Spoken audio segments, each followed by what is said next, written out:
クレオパトラから卑弥呼まで世界の人々を魅了してきた絹のしなやかで優しい光沢。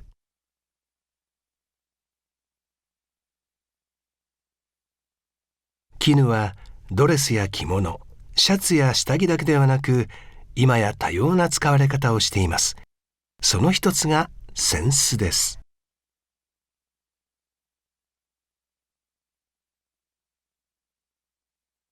刺繍糸で伝統模様を施した籐扇子。薄く透かし目がある生地、紋紗を使ったカラフルな都扇。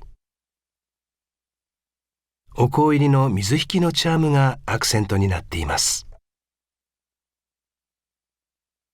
こうしたモダンな絹扇子をプロデュースしたのが今回の主人公。昭和6年から絹の白生地を製造している糸工の3代北川幸さんです。白生地というのは着物に染める前の白い生地のことを申しますけれども、着物の原点となりますね。起点とも言えると思うんですけれども、白生地があるから着物が生まれます。着物の素材となるその白生地が確かなものであるということは、その後の着物がより美しく、なおかつ着やすいものになるということで、着物にとっては、大事な起点となる要素というふうに考えております。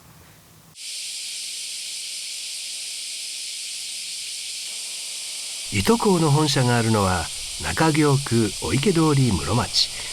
ここで北川さんは絹製品の企画から販売を行っています。糸工では創業時から守り続けていることがあります。形だけが着物というのではなくて、その材料になるもの、生糸も油生産もやはり国内にあるということが、国内に残していくということがとても大事な使命ではないかなというふうに私どもは思っておりまして、国産絹の流通量は現在 1% 未満。国産の絹そのものが貴重な存在となっています。糸工は平成8年に日本国内の養蚕農家と契約して、繭作りから白生地作りまで一貫して取り組むブランド、松岡姫を立ち上げました。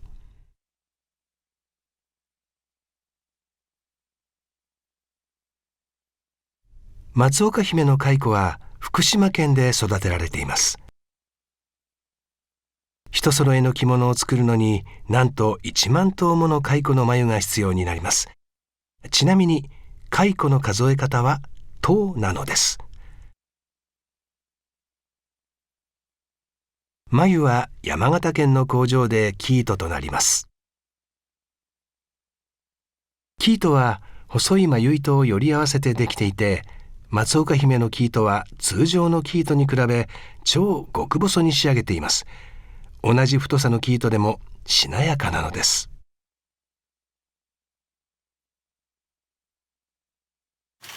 専用の織機を使いながら地紋様を白生地に織り込んでいきます。織り上げた生地に模様を描いたり刺繍したりするのではなく、糸使いや織り方の変化で文様を浮かび上がらせます。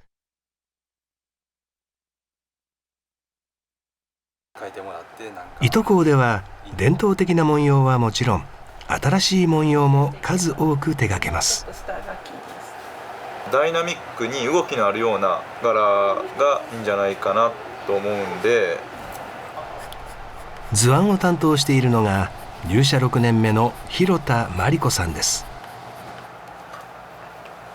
まずは鉛筆を使い柄を描いていきます。やっぱりパソコンで描くと味気ない無機質な線でしか表現ができないんですけれども、手で描くことによってぬくもりであったり味わいが変わってきますし、繊細さも表現しやすいので。糸工の創業者伊藤幸次郎氏には日本画の心得があり、自ら図案を描いていました。広田さんは高校と大学で日本画を専攻していて、図案家として入社しました。いとこらしい格調高い衣装を大事にしながらも、新しいモダンなものも作っていかないと今の時代のニーズに合わないので、いろんな用途に沿って柄が提案できるように、こちらもお作りできるように心がけています。広田さんが描いた図案から織物の設計図となる紋衣装図を作ります。この段階でパソコンを使いデータ化していきます。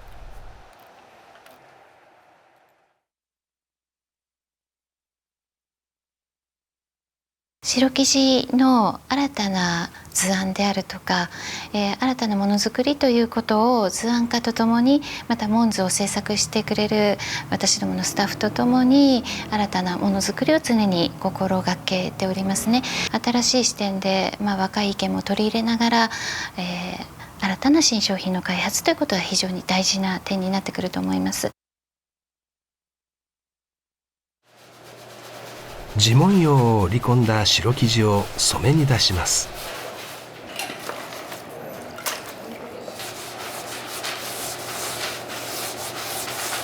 織り自体は日本で織ってても、糸自体はもう海外産っていうのがほとんどですね。ですね、貴重です、国産は。できれば糸にしても国産のものを使って、で染めも日本で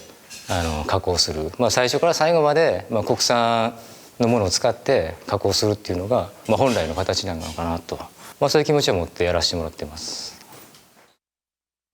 純国産の絹を使った着物は細い繊維だからこその軽さとしなやかさがあり、きめ細やかで着心地もよく、着姿も映える最高級品と評価され続けています。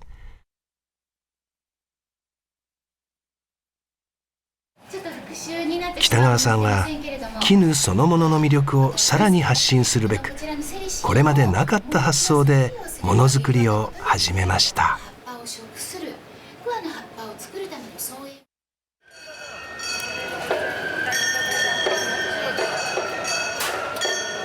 7月17日、祇園祭の前祭り。この日、和装白生地メーカー糸工では京都の伝統工芸士を講師として招き、友禅体験ができるワークショップが開かれました。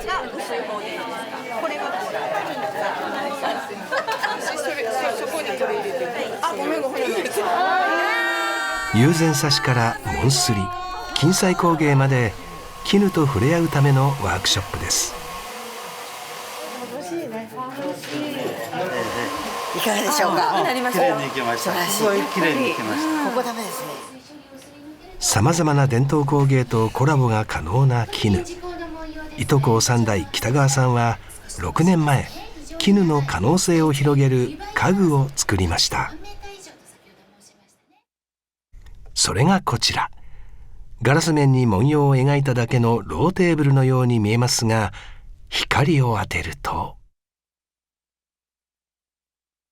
織物の繊維が現れます。実はガラスとガラスの間に絹を封入した絹ガラスという製品です。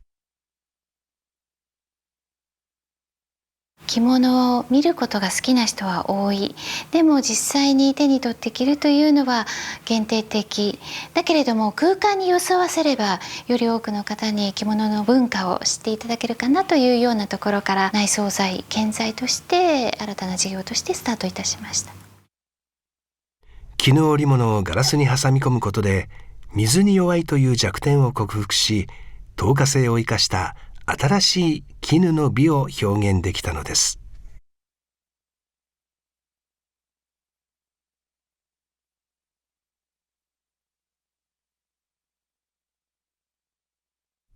絹を使った内装材は和を意識したホテルでも取り入れられています。ザ・サウザンド京都では宴会場の天井照明に絹が使われています。ガラスではなく樹脂で絹を挟んだ絹障子と呼ばれる製品です。ここでも光を柔らかく通す絹の特性が生きています。今の時代は実際に自分の目で見て選ばれて、そして身につけて楽しんでいただく、着る楽しみ、装う楽しみのものになっておりますので、そういう意味では着心地ということにより視点を置いたものづくりが大事かなと。それは素材開発ということに直結する問題だと思いますので、より良い白生地を作っていきたいというふうに思っております。